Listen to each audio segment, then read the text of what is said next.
What's up, everybody? Got a couple of new knives here, so I figured I'd go ahead and pull out the camera and make a review on them. So we've got this cool guy that just came in. I say just, I've had it for about 2 weeks. It's a DCP Genesis, and it is the V2 variant. A bunch of smudges on the blade. And this knife has a little special connection with me. So this knife did fillet. Well, I don't know. It cut me up pretty good. So all the way down there and then out through here. Yeah. So anyway, and this knife really isn't that sharp. It's kind of got a little bit of a flipper's edge, so that kind of shows you what these knives are capable of, regardless of the the dull ones that you think, oh, that won't do anything. Yeah, well, this one did that, and it had absolutely no momentum. I was pulling it out of my pocket and handing it to this hand to put it in my other pocket, and as I did that, my finger got wedged between the bite handle and the blade. And it just ate it. So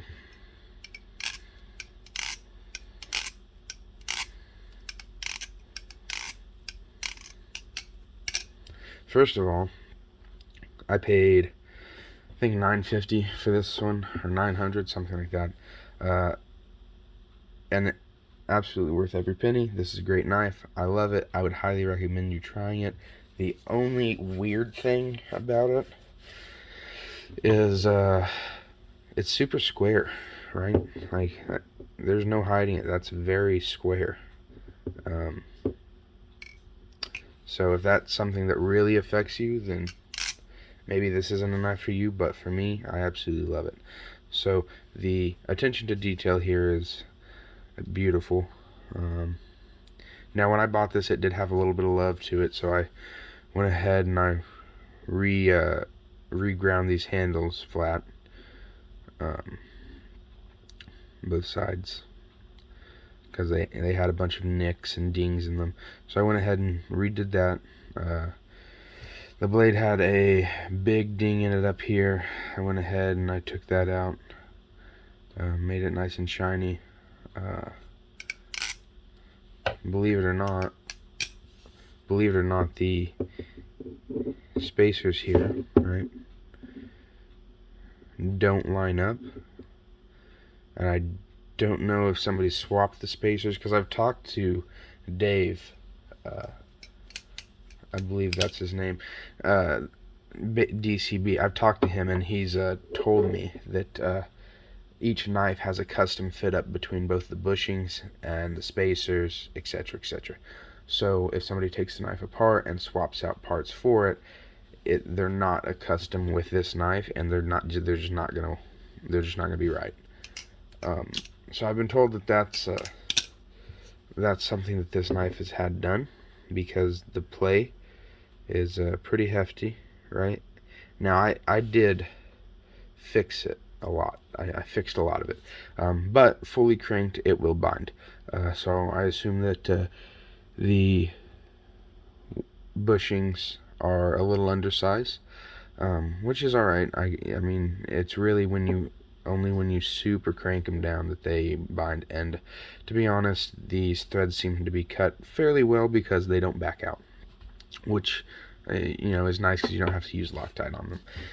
This is a sandwich construction, as you can tell.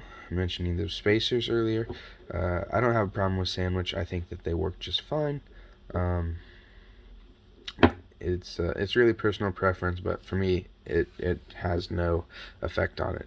I love the pattern here. I love that whole pattern that it's got going on. Kind of reminds me of like a V. Was it the V1 or the V2 Monarch? One of the Monarchs kind of reminds me of that, with it being recessed. I think it's the V2. Then we've got tang pins down here, as your mechanical stop. Very nice. Now, personally, I don't love tang pins, but I'm alright with them. Especially these ones, they're done correctly. You can see that they do have a kind of high polish to them, and that makes it quite easy to tell if they're starting to mushroom out and get deformed in any way. And these have not. This is a great knife. I have beat it a little bit. I've dropped it here and there, and it really holds up to those tests. With it being a tang pin construction and with it not being able to be fully cranked, and it still holds up, which is absolutely lovely to see. That's what you want to see. So we've got a nice durable sandwich construction knife with tang pins. Almost hard to believe. So on the back here we have a very thick point. I would have loved to have seen a little bit of a distant taper, but I understand that that adds quite a bit of rigidity towards that point, which is quite lovely. So we've got a nice polish, nice rounded spine, polished up, so there's absolutely no sharp edges to hit you when you are flipping this. You've got a nice sharpening choil down here, which is always lovely. I like when makers do that. Makes it easier to sharpen these if that's something that you plan on doing. For the hardware, I believe it's T15, which is, at least for the pivots, these I believe are T8 or maybe T10. I'm thinking T8. Anyway, the hardware is absolutely lovely. You don't really need to worry about stripping that. It does have hardware on both sides, which is also a plus because you don't get a free spinning pivot. Luckily, these, like I said, they're great pivots, and you don't really struggle with free spinning regardless, because you don't have to stick another bit in this side to undo this side. At least not for me, which is I love that, because not everybody has two sets. Now, when you get to this price range of Balisong, most people are going to have two sets of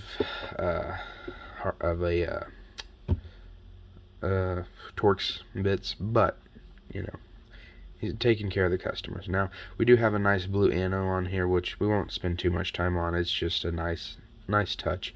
Dave's done some really nice Damascus work on these DCBs, which are there was a dragon skin one that I would have absolutely loved to have. You can't get everything, right? But I did finally get one of these, and I'm very stoked that I did.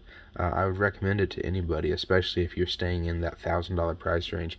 Once you get up past like 1.1, 1.2, really 1.1, I would say, nah, there's other fish in the sea at that point. I mean, you can get quite a few other Balisongs that will flip just as well as this, and I don't want to say that they're better, because every Balisong has a flaw, and not so much a flaw, but one of those characteristics that might not fit your style.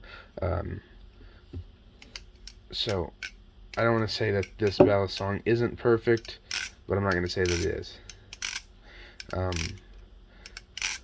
So for this one, I definitely have a little bit more of a connection with it, because I did have to restore it a little bit. It does have a very smooth, lovely knife, really is. The balance on it is splendid. It's let's see, it's slightly handle bias.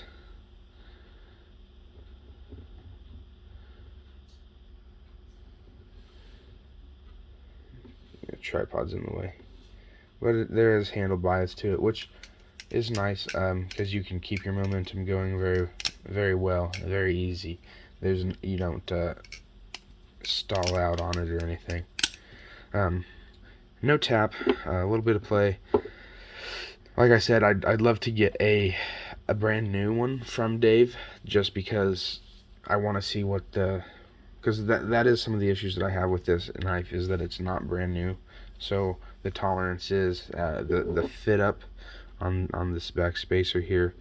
Like I can feel that lip there, and because it's got that blue anno, I don't want to necessarily just go in and grind these down, because I can make them flush, but I don't necessarily want to do that with that blue anode, because that's one thing I don't do, is anodizations. Yep, I can reground your entire blade, but when it comes to the anodizations, I just don't really do them. I don't really like them. Personally, I like a raw tie bally anyway. I think that just looks better, but it's neither here nor there. So with chaplains, I have noticed that this knife is a little goofy, just because of these cutouts right here.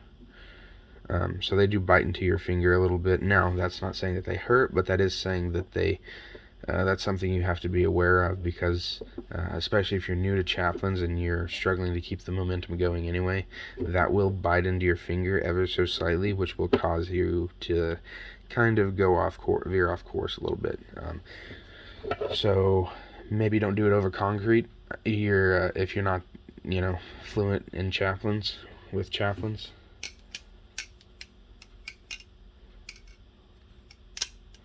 There's something else.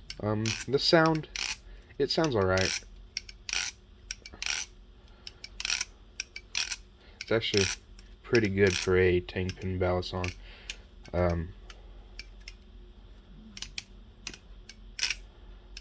Like I said, that's actually pretty durable, which shocked me for the tank pins and the fact that you can't crank it.